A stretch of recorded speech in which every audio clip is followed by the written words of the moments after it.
Hello everybody and welcome back to another video.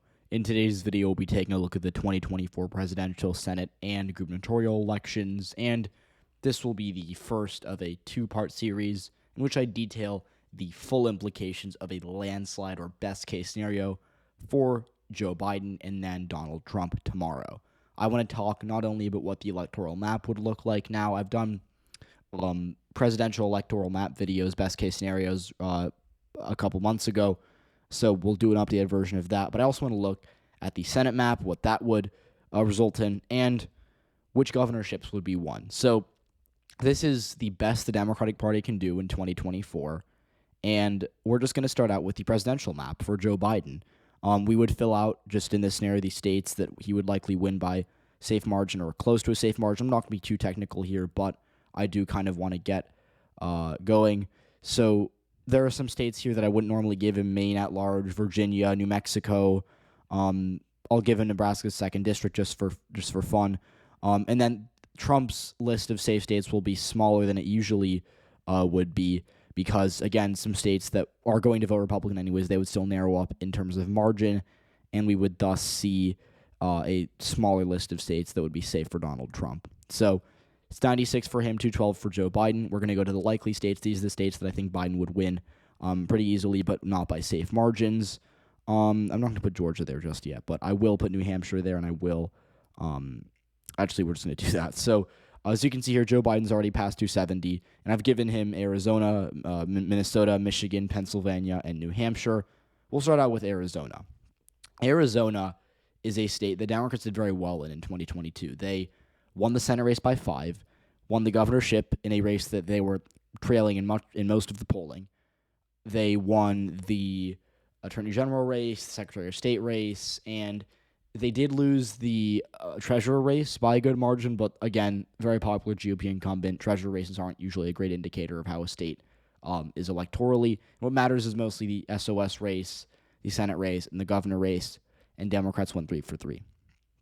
When you look at the trends of Arizona, the largest county, Maricopa County, swung 5% towards Joe Biden in 2020, and I think he's actually favored to win the state by a good amount, even in a normal scenario. So in a best-case scenario, if the trends do continue, if he can match Mark Kelly's performance from 2022, which is definitely possible, Kelly won by 5 in a more Republican-leaning year, and if Biden has a spike in approval, Trump begins to falter, maybe indictments hurt him a lot more in polling, he could easily win Arizona by 5 or 6. Now, is that my prediction? No, but this video is not my prediction, so that's just what I'm expecting in a best-case scenario for Joe Biden. Minnesota, this one's a lot easier. Biden won it by 7 in 2020, and he would probably win it by like 10 in this scenario.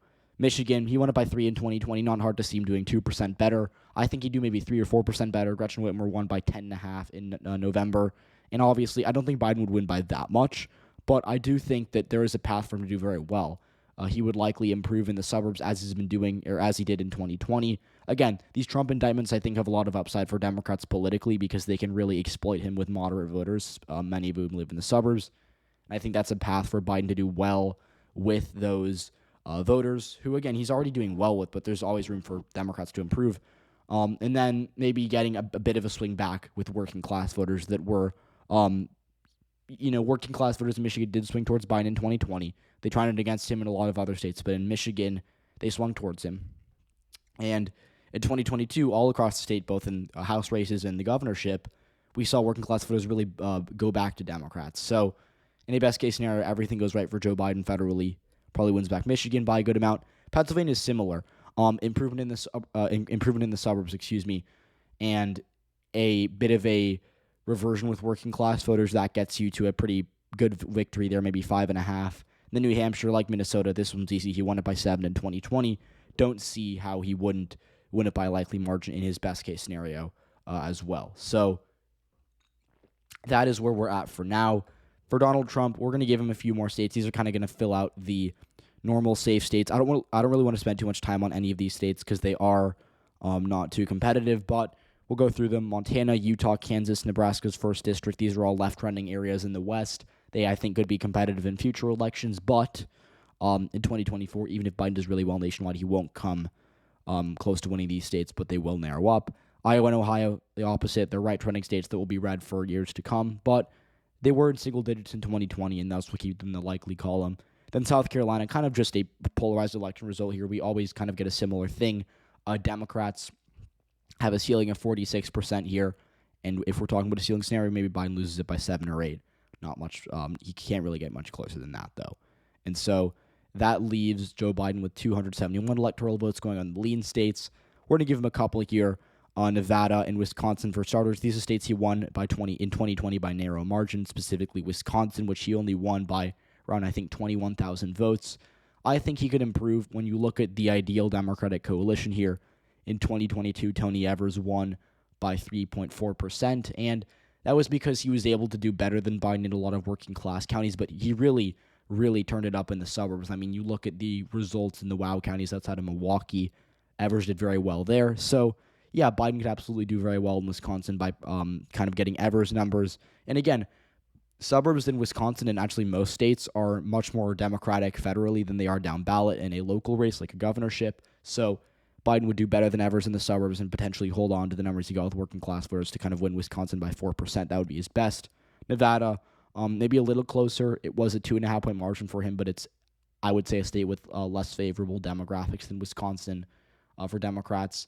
And when you look at the overall makeup of Nevada's electorate in 2022, Democrats won the Senate race there, but they did lose the House vote. So it was kind of an even split, I would say, maybe favoring Republicans a little bit because they did win the governorship. But what I will say is that if you assume the 2022 electorate was R+1 maybe overall as a synthesis of the results we got, Republicans maybe won the average by 1%. That electorate was Trump +5, according to exit polls. And if Democrats can increase turnout in Clark County, if they can do better with working class voters in the city of Las Vegas itself, I think that they could win Nevada by 3 or 4. And in this best case scenario, Biden would do just that. Now, going to the South, Georgia and North Carolina are going to be next here. These are states that I do think are really good for Democrats long term, especially Georgia. The reason it's not a likely state like most of these other Biden states were is because there's kind of a ceiling for Democrats. Obviously, Warnock won by 3, but he did that really impressively, and I think Joe Biden's not as strong of a candidate for Georgia as Raphael Warnock. So I think his best case scenario is kind of a 3 or 4 point margin like what Warnock accomplished, although, of course, Warnock won by 3 in a Republican-leaning environment. Biden's winning by 3 in a super Democratic environment in this scenario. And I think he would do that by kind of getting the Warnock coalition, doing well in the suburbs, doing well with voters within the city of Atlanta, and improving in cities like Savannah, Augusta, Columbus, etc. North Carolina, it's a bit trickier. I think Biden would win it by less than Georgia, but it's possible. He would do this by improving in the suburbs, as we've been seeing. He improved in 2020, just continuing on those trends in the suburbs north of Charlotte and doing better within areas like Raleigh, Durham, Winston-Salem, those kind of cities up in the northern part of the state that would really help out Democrats if they were able to get larger raw vote margins there. And so that is to round out the electoral votes for Joe Biden, 319 for his lean states. For Trump, I'm only going to give him we'll give him a couple lean states here. Alaska and Florida will be first, and then Maine 2nd District. I'll just kind of get that out of the way here. I think Trump will win it by 4 in a best-case scenario for Joe Biden. Obviously, it voted for him by 7 in 2020. Maybe by some sheer miracle, Biden would improve there, but it's a super right-trending district, and I don't think Trump would do well at all. But either way, Florida, this is an interesting one. I do think that Joe Biden has an underrated chance to maybe come close to winning it in a best-case scenario. I don't think he'd win it, though. The trends in Miami are just atrocious for Democrats, and even down ballot, they struggled mightily in November. I think it's kind of a done deal in Florida. It's a red state for years to come. Alaska's better for Democrats long-term, but it's still much more Republican overall. Democrats or Biden in 2020 lost it by 10, which was a pretty good showing. He actually did very well in a lot of the counties, or a lot of the they don't do it by county, but they do electoral districts. He actually did very well in a lot of the districts of Anchorage and Fairbanks, which is where the population is. I think he could maybe lose it by 3 in a best-case scenario just because of trends in the urban areas. But the question is, can Biden win Texas? And I think in a best-case scenario, we'll give it to him. When you look, and again, I think a good reference point for where I stand on Texas is kind of when will it go blue. Watch my documentary. Click on my channel name, open it in a new tab, pause this video or come back to it, and watch my Texas documentary. I go in depth on a lot of areas for Texas that I think really will help you understand my, at least, view on Texas if you care about what I think, or If you want to learn more about the politics of the state, that's also a good way to do so. But either way, Texas, broadly speaking, is good for Democrats because they're doing well in the suburbs. They're doing well in these cities of Dallas and Austin specifically. And if they can continue that, they can win it. Now, I think they're going to win it at some point. I think it'll be 2028, if I'm being honest, maybe 2032. But I think for now, 2024, it's a little too early. But in the best case scenario, let's say the trends accelerate. Let's just say Trump really turns off a lot of voters in the suburbs.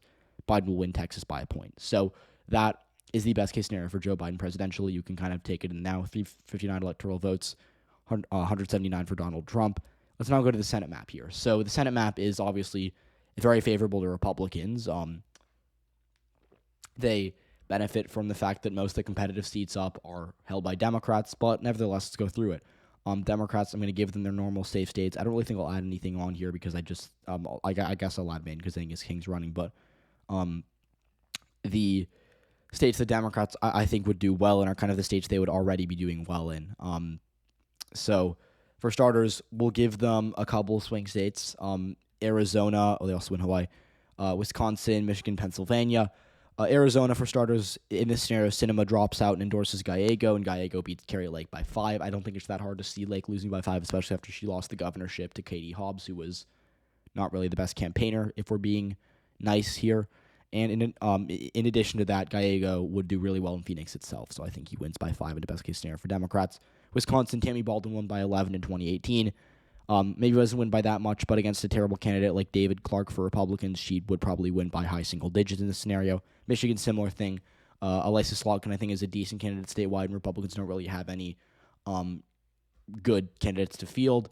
And Pennsylvania, Bob Casey, this is bordering on safe. He won by 13 in 2018. He'd probably win by a little less, but a similar amount overall in a best-case scenario for Democrats. And then for Republicans, I will add on 2 more states here, West Virginia and Florida. Obviously, West Virginia would be essentially a guaranteed flip no matter what, but I think in a best-case scenario, maybe Manchin would lose by 15 instead of 25. And then in Florida, we would likely see Rick Scott winning by less in 2024 than people are expecting, but would win just because of the state's partisanship. And so that would leave us with 4 competitive seats here. And I think we're going to go through these kind of by categorization.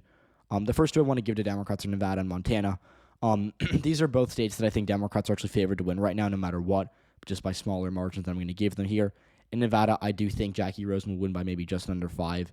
She won by, I think, 5.5 in 2018. But again, that was a blue wave. Nevada was a bluer state back then. And in addition to that, we did see Democrats really just have better turnout. So, yeah, I mean, if you expect Democrats to do well with turnout, she could win by just under 5. And I guess in this scenario, that's what's going to happen. But either way, not really too much to talk about there. It's a blue-leading state that I think will re-elect Rosen either way. But Montana's interesting.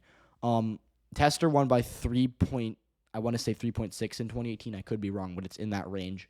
And he is a good incumbent. He's a Democrat that I think is really well fit to win over moderate and even Republican voters in some cases. And so I think in a best-case scenario, yeah, he'd win by maybe 3 or 4.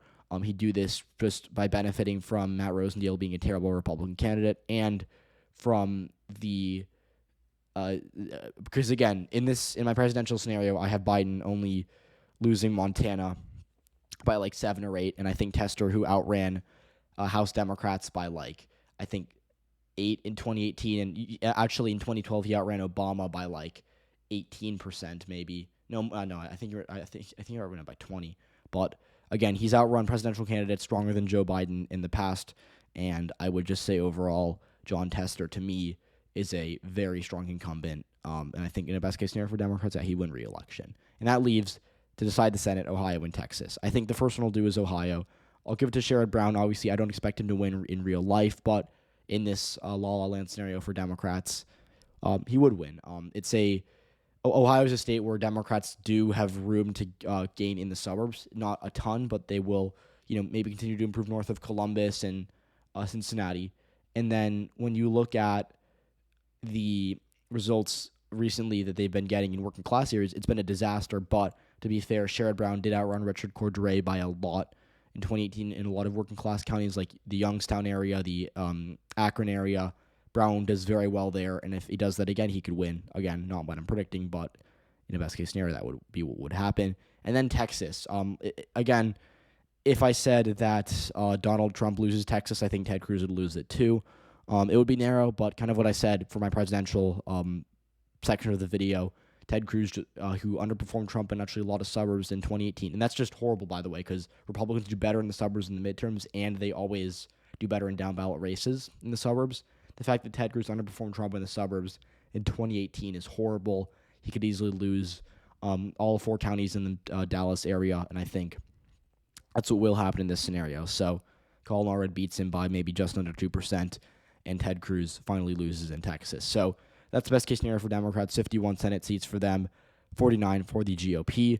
But let's go over to the governor map to kind of wrap up this video. Democrats would hold on to all their seats, Washington, Delaware, North Carolina.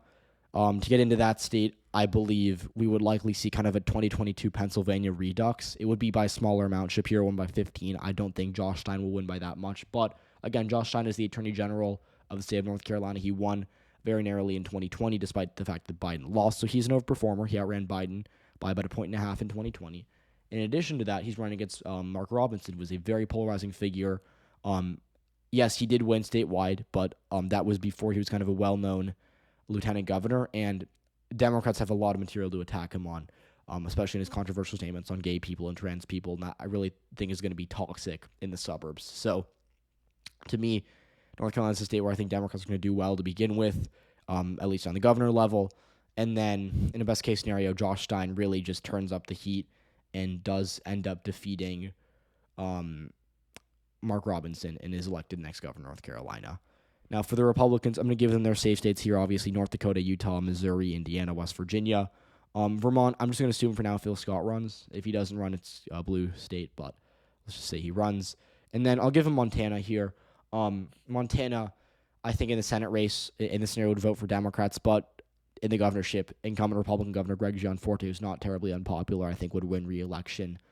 Again, you have to remember, Montana does like to vote Democrat in governor races, but the problem is incumbent Republican governors don't usually use unless they're incumbent Republican governors don't usually lose unless they're horribly unpopular, and Gianforte is just not that. So maybe it would be a narrow margin for Republicans, but it would stay red. And then the final one here would be New Hampshire. I think Joyce Craig, if she was to run, would win. Again, this is assuming Sununu retires. If he runs for re-election, it's a Republican state. But if he retires, which I think he's actually at this point maybe favored to do, if you're a betting man, he would maybe retire, and Joyce Craig, the mayor of Manchester, who's a Democrat, would win by maybe 4 or 5 points. Wouldn't be by as much as Biden because New Hampshire's right or down ballot, but it would be a decisive margin for a Democrat in a governor race. So that is where I'm at here in the governorships. Democrats hold on to North Carolina, pick up New Hampshire, and then hold on to Washington, Delaware. Senate race, Senate seats rather, they hold on everything but West Virginia, then pick up Texas, and they net neutral.